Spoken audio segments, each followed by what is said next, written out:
হঠাৎ করে সোশ্যাল মিডিয়ায় ব্যাপকভাবে ভাইরাল কে এই তাজু ভাই। হাজারো মানুষ হাসাহাসি করছে তাজু ভাইয়ের সেই ব্যতিক্রম উপস্থাপনা দেখে। সেই ভাইরাল তাজু ভাইয়ের হাসির পেছনে লুকিয়ে আছে নিদারুণ এক কষ্টের গল্প। মনে কষ্ট তো না পাই, ভিডিও বানাই যখন আমার কষ্টগুলো ভাসবে, আমার মনে আমার চোখ দিয়ে কোনো পানি না ধরে, তখন আমি ভিডিওগুলো দেখি মনের ভিতরে আনন্দ দেই আর কি। তিনি কোনো সাংবাদিক নন, অনেক ভুয়া সাংবাদিকদের মতো নিজেকেই সাংবাদিক হিসেবে পরিচয় দেয়নি তিনি, বরং তপ্ত রোদে ঘাম ঝরানো এক নির্মাণ শ্রমিক কুড়িগ্রামের এই তাজু ভাই, যার ঘরে রয়েছে অসুস্থ ও শ্রবণ প্রতিবন্ধী মা বাবা আর ছোট ভাই বোন। এমনকি ৮ সদস্যের এই পরিবারের অভাব দেখে নিজের স্ত্রীও চলে গেছে তাজু ভাইয়ের। বিয়ের সাথে বলতে করছিলাম ২-২.৫ বছর এক মেয়েকে বিয়ে করছিলাম, ৪ মাস সংসার করছিলাম। আমার ফ্যামিলিতে সদস্য বেশি, আইসি ব্যয় বেশি, পকেটে টাকা না ঢুকলে যা কিছু হয় এরকম সবাই তো বুঝতে পারছে না। বউ আমার ডিভোর্স হয়ে গেল। বোকাশোকা সাধারণ এই মানুষটির ভিডিও বানানোর উদ্দেশ্য ভাইরাল হওয়া নয়, বরং নিজ এলাকার দুর্দশার কথা মানুষের মাঝে তুলে ধরা ও পরিবারের মাঝে দুমুঠো ডাল ভাত জোগানোর করুণ আকুতি। তাজু ভাই তো আমাদের মনের কথাগুলো তুলে ধরে, কিন্তু কাজ হয় না। তো ভিডিও বানায়, আমাদেরকে নিয়ে বানায়, আমাদের খুব বলে সে বোঝে। কুড়িগ্রামের নাগেশ্বরী উপজেলার নারায়ণপুর ইউনিয়নের চরাঞ্চলের এক জরাজীর্ণ ঘরে পরিবার নিয়ে বসবাস এই তাজু ভাইয়ের। নদী ভাঙনের কবলে পড়ে সর্বস্ব হারিয়ে অন্যের জমিতে ঠাঁই নিতে হয়েছে তাদের।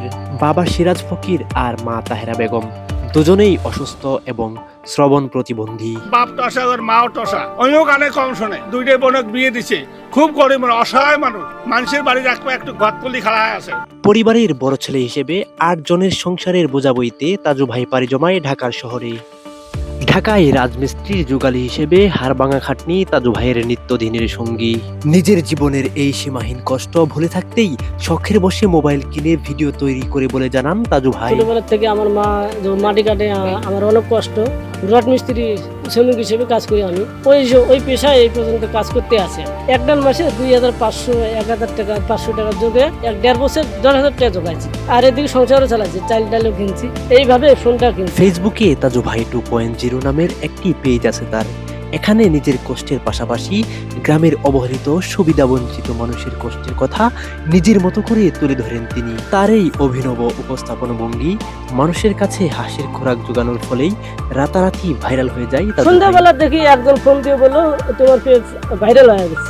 মনের ভিতরে অনেক খুশি, এদিকে খুশি, এদিকে রাত্রে আবার চিন্তা ভাবনা আমার হলো, বাড়িতে আবার চাল ডাল নেই, এগুলো কাকে বলি।